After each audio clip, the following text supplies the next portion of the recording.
Hello and welcome to Rajya Sabha TV. You're watching World Panorama, our weekly wrap of all major developments in the world. It's been a heavy week with many regions in the world witnessing fresh round of violence and international negotiations taking place to make the world a better, safer place. Before we move forward, let's take a look at the top developments of the week.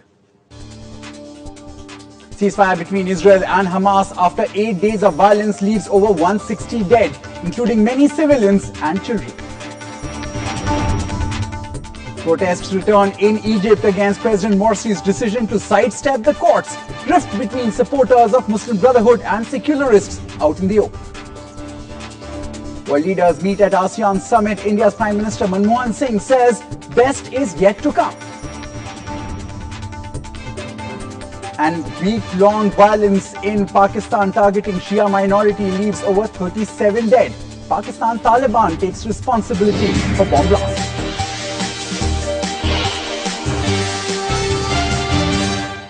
And joining us on World Panorama will be our guest, Wael Awad, senior analyst on Arab issues. Yeah, thanks a lot for joining us, sir.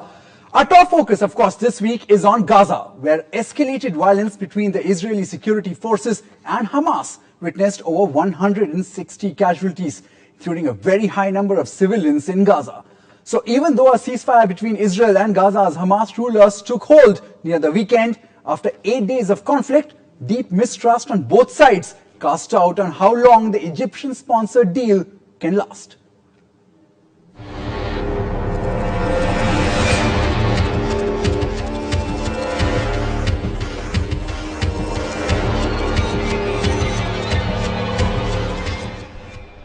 Quiet reigned on both sides of the frontier since the announcement of the ceasefire between both the sides. The deal, brokered by Egypt's new Islamist government working with the United States, prevented, at least for the moment, an Israeli invasion of the Palestinian enclave.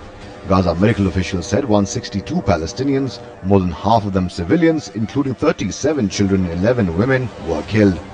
Nearly 1,400 rockets were fired into Israel, killing 4 civilians and a soldier, the Israeli military claimed.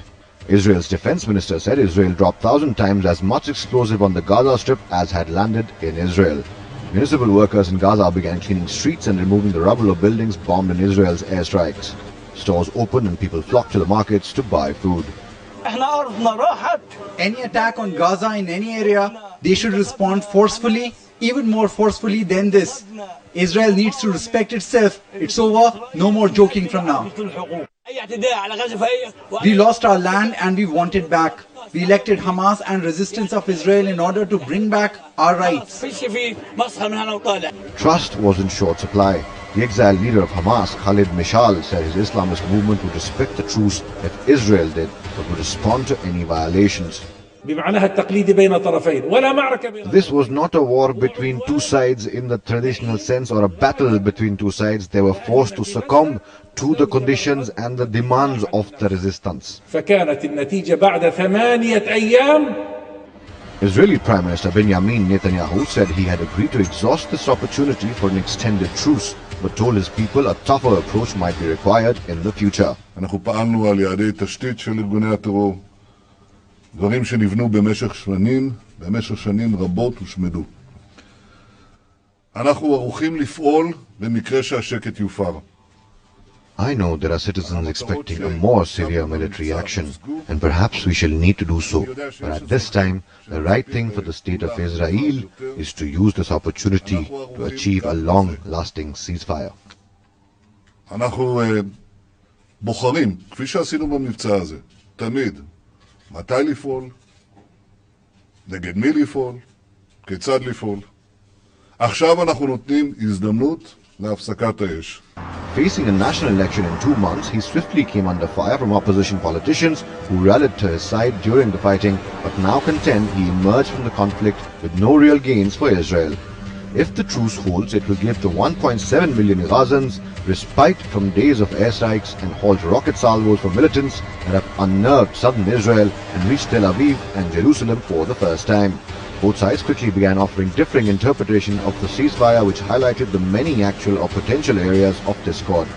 According to the text of the agreement, both sides should halt all hostilities, with Israel desisting from incursions and targeting of individuals, while all Palestinian factions should cease rocket fire and cross-border attacks. Bureau Report, RSTV. All right, Mr. Wailawat, coming to you now. How would you really see all the developments over the last week in Gaza? Obviously, both the leadership of Hamas as well as the Israeli leadership, Prime Minister Netanyahu, claiming that they had the advantage in this entire battle. How would you read it? Well, I don't see any winning in any war. The wars that always bring casualties and death, the destruction for any sides. Having said that, we have already 167 dead. Among them is 31 children and 19 women, and 1,056 civilians being injured in Gaza. 315 are children, and 191 are women. So if that is the casualty is calling it a winning, it is not the right thing. Against 6 Israelis, where 100 of them also have gone to psychiatric department to get treated from the fear of the rockets that launched by Hamas. I think the total destruction in Gaza has been a kind of a perpetual war Israel have taken in itself, because it is the occupiers and Palestinians are under occupation. So we cannot equate the aggressors with the victim. That is for sure. So to continue the bombardment on Gaza every 4 years, there is something or the other Israel under any pretext to come, is mowing the grass, or is it pillars of defense or pillars of the sky, whatever mythology they may bring from the old statement to put it across the table and say what they want to topple or not to let this part of Palestine be any viable life in it, except as an open prison where you are having sieged by the Israelis from the sea, from the sky, from the land. So therefore, there is no questions of an independent, permanent ceasefire in this region. It has to be a temporary, and there is experience for both sides to learn from each other. What Israel have succeeded this time is that they've been able to shift their headache from their shoulder to the Egyptian side, where now the Egyptians and the Americans are the broker of the real peace between Israel and Hamas, and not the Palestinian Authority, remind you. So they have increased the rift also between Hamas and the Palestinian Authority. How would you really read the kind of positions that were taken first, obviously, by Western countries like the US, the UK, and obviously, Hillary Clinton came down, and position taken by other leaders in the world, including India, for example, where categorically the External Affairs Ministry said that they stand by the position of Palestine as a separate state with Jerusalem as their capital. How do you really see morally this entire, the event really playing out? Well, as a human rights activist, I would not equate both the sides on the same platform. Let us be very clear on this. There is a victim, and the Palestinians have been on the receiving end. What the West have done and the United States, they have exposed their real intention in the Arab world and the West Asia under what's so-called the Arab Spring, that everybody thought that the Americans are the champion of the democracy and human rights and freedom of expression, came to the Arab world for a change of regime to make it a better world to live. Now what we realize that these are the Arab leaders, where the Arab Islamists have taken the new Islamists. They have taken control in their country. Actually, they are fighting American wars and not the war for the people, because they have hijacked the aspiration of the people. At one side, you are refusing to arm the Palestinian. You are perpetuating, you are legitimizing the attack on the Palestinian by the Israelis and calling it a self-defense, and arming them to the neck by the American F-16 and Apache and all kind of weapon, and you bringing the dome, the Iron Dome, and also by the American money, multi-billion, and you're denying the Palestinians a single bullet to defend themselves in a besieged territories. The West have already shown their skin that the Arab world, also the masses in the street, have realized that they are the enemy number one is Israel and not Iran, has been projected by the West. All right, so Egypt playing a strong role there. We'll continue this discussion, but obviously add another element to this entire debate. But while Egypt played a decisive role in the ceasefire in West Asia, back home, Morsi had to face challenges of his own. The process of rebuilding in Egypt suffered a blow this week as Cairo witnessed one of the most violent protests over President Mohamed Morsi's decree expanding his authority. The support for the opposition party's call for protest is being seen as a jolt to Morsi's mandate.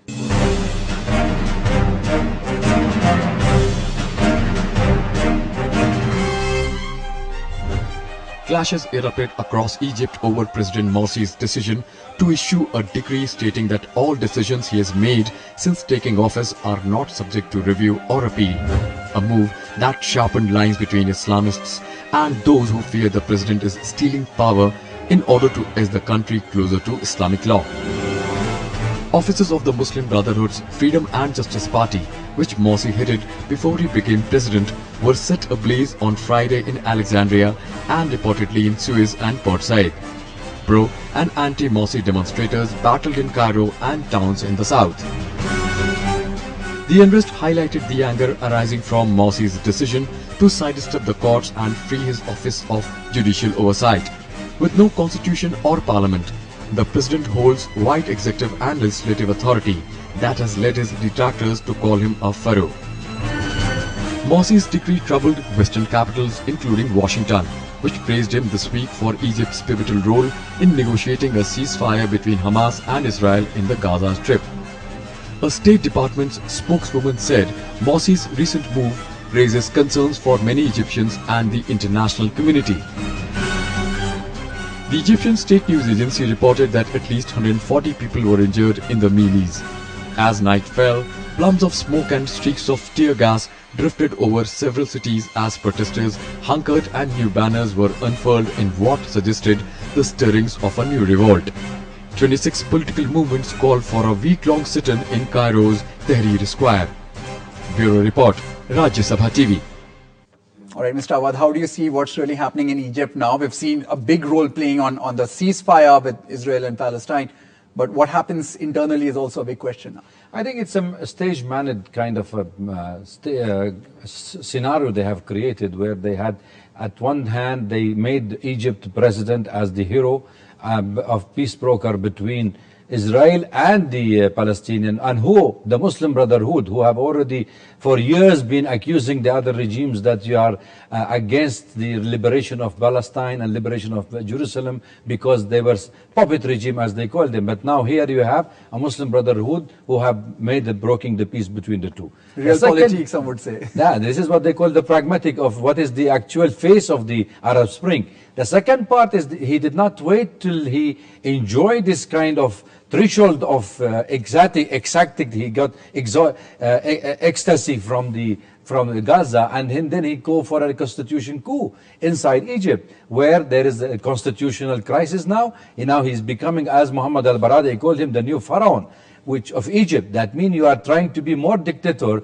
than the Egyptian president himself. I am sure that the Egyptian people are now in the street against such a move because it has affecting directly the democracy of Egypt. And I'm sure Egypt is heading for more instability rather than he's dominating or trying to show his authority on the region. So it is a very dangerous step, and he has to take it. And many human rights activists in the world and human international law is accusing him of such kind of a step where he's trying to bring into power himself as the sole power and dominant power in Egypt. But he's come through the mandate. He's won an election. How does that play out in the equation? Well, see, let us be, Egypt is 86 million people. 86 million people, you had 50% of the 40 million were allowed to vote. That means you have only 20 million people. 20 million people, well, you have 1/4 of the population who supported you in an election where everybody is now giving you the chance of being voted. I'm sure there will be in next year another election for the parliament, and everything we get the assessment from the street of Egypt, nobody wanted to vote for the Muslim Brotherhood. So they are arming themselves to the neck also. There are lots of arms smuggled from Libya, from Turkey, from Sudan, from Israel into the hand of the Muslim Brotherhood, which means they are having their own agenda inside, and that is we could be heading for more instability and segregation of Egypt if the Egyptian people does not stand, if the army of Egypt does not stop this kind of menace which is created by the president. So in a nutshell, if you really look at the Western Asian region, we understand that while there may have been a ceasefire, but that's also temporary. So how do you see the next 10 years in the region? I think we are heading for more anarchy in the region. That's what that's what the West they wanted. They want to see more anarchy in the region. In fact, there were lots of aspiration, lots of hope that the Arab Spring, the transformation that we are trying, the youth of the countries of all these Arab world wanted real democracy in it. And here we are. They have hijacked. This extremist group have hijacked this kind of aspiration from the street, and now they are in the power, and they are now arming themselves so they can also force you to vote in a democratic held election in their favor. So therefore, it is more of anarchy, more of an instability. Unfortunately, we are not going to have a stable, and we are doomed to live like this for the rest, at least for in the coming decades on ourselves. Of course, it remains to be seen what really happens in the West Asian region. We've seen a number of developments here. Will it all really add up in the end? That's something we'll have to really watch out for. Thanks a lot for joining us here on this show, Dr. Wael Awad. We'll take a short break now. When we come back, lots more on the other side.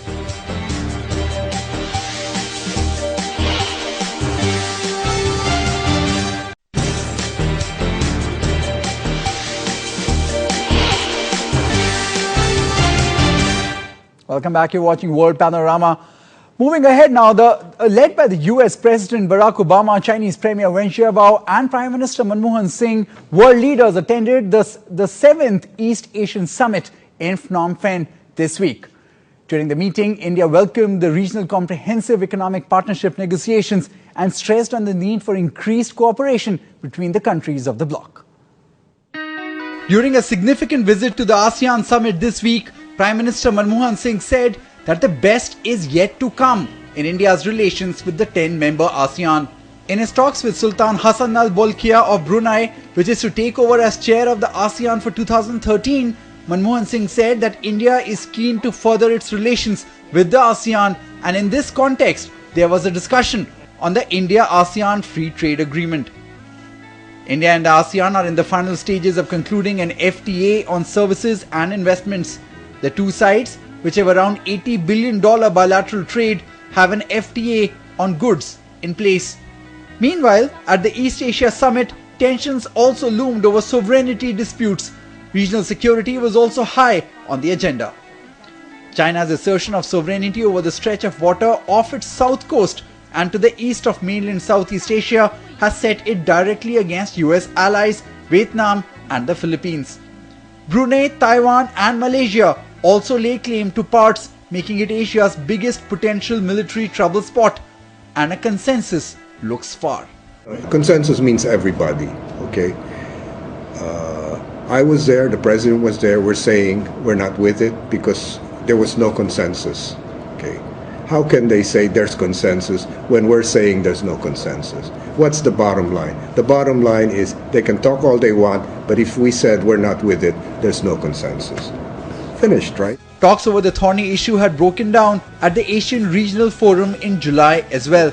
For the first time in its 45-year history, the regional bloc closed the meeting without a joint communique due to a lack of consensus on the wording of the document. Bureau Report, Rajya Sabha TV. On to Pakistan now. A series of terrorist attacks have killed at least 37 people across the country. The week coinciding with the holy month of Muharram has witnessed some of the deadliest violence claimed by the Taliban for months. The string of attacks at Imambadas and other holy sites of Shiite Muslims have once again underscored the security challenge in a country where Taliban and Al-Qaeda-linked extremists bitterly oppose the US allied government. 23 people were killed and 62 wounded on Thursday in Rawalpindi, apart from a number of blasts in Karachi. Police said a suicide bomber struck a procession of Shiites who were commemorating the holy month of Muharram, which is frequently targeted by sectarian extremists in Pakistan. It was the deadliest bombing in Pakistan since 29 people were killed in the northwestern district of Khyber on June 16 and the worst attack on Shiites since February 17, when a suicide bomber killed 31 people in northwestern Kurram. हम तो अपने मौला को रोने आए हैं और हम जो हैं उन्हीं के उसके ऊपर जो है अल्लाह हमारी हिफाजत करे, हमारे भाइयों बहनों की हिफाजत करे। सिक्योरिटी लाइक कम्प्लीटली प्रॉपर है, ठीक है। अब कोई सुसाइड बॉम्बर होगा तो उसको आप रोक नहीं सकते, लेकिन जो इंतजामिया है they do everything that they can. The Pakistani Taliban claimed responsibility for the attack. It also claimed an explosion on Wednesday that killed 2 people near a Shiite mosque in Karachi and attacks targeting security forces in the northwest, which officials said left 5 policemen dead. Bureau Report, Rajya Sabha TV. And it's time for a short break now. Lots more on the other side.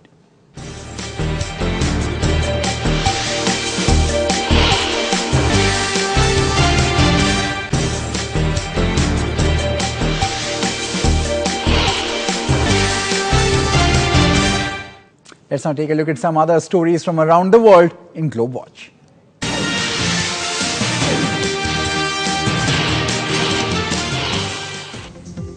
A high-speed pileup of up to 150 vehicles on a fog-bound Texas interstate highway killed at least 2 people and injured up to 100 on Thursday. The chain reaction of collisions forced a shutdown of Interstate 10, which is about 15 miles west of Beaumont, for several hours. According to a sheriff spokesperson, cars were piled up on top of cars and the scene was catastrophic. The incident took place as the highway had been crowded with motorists travelling over the Thanksgiving holiday, and many of the vehicles were moving at very high speeds despite the dense fog that limited visibility. Formula One commercial supremo Bernie Ecclestone and former Brazil striker Ronaldo launched a charity edition of a Formula One book ahead of the title Decider Grand Prix in Sao Paulo on Thursday. The 825-page book, dubbed F1 Opus, tells the story of the sport 60 years with hundreds of photos, half of which have never been published. The first 100 copies were signed by all Formula One champions who are still alive. Besides Ecclestone and Ronaldo's signatures, the first copy was also autographed by Vivian Senna, the sister of late Brazilian Formula One champion Ayrton Senna.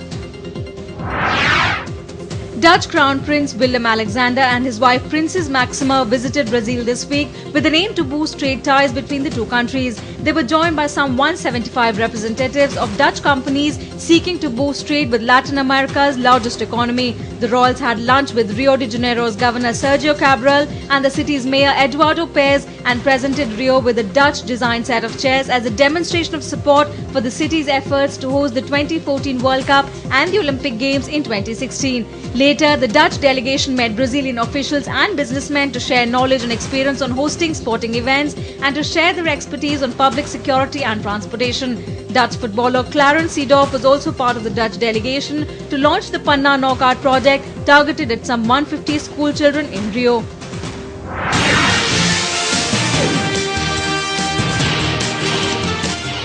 It's time for some sports action from the world of sports in Sports Wrap.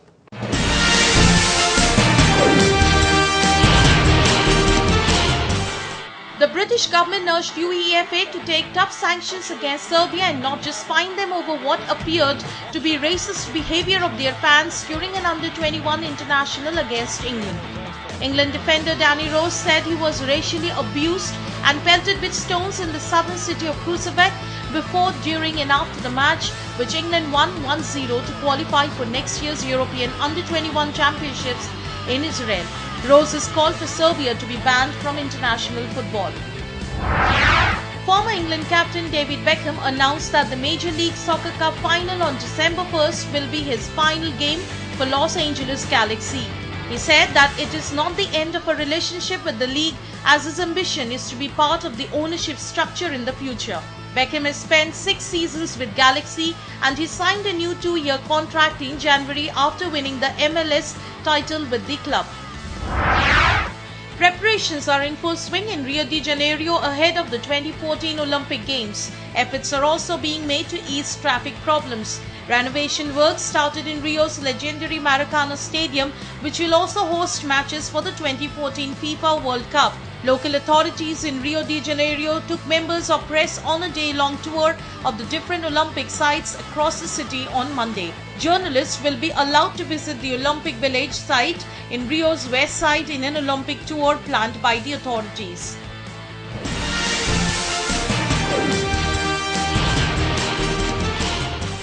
That's all the time we have for you in this episode of World Panorama. Thanks a lot for watching.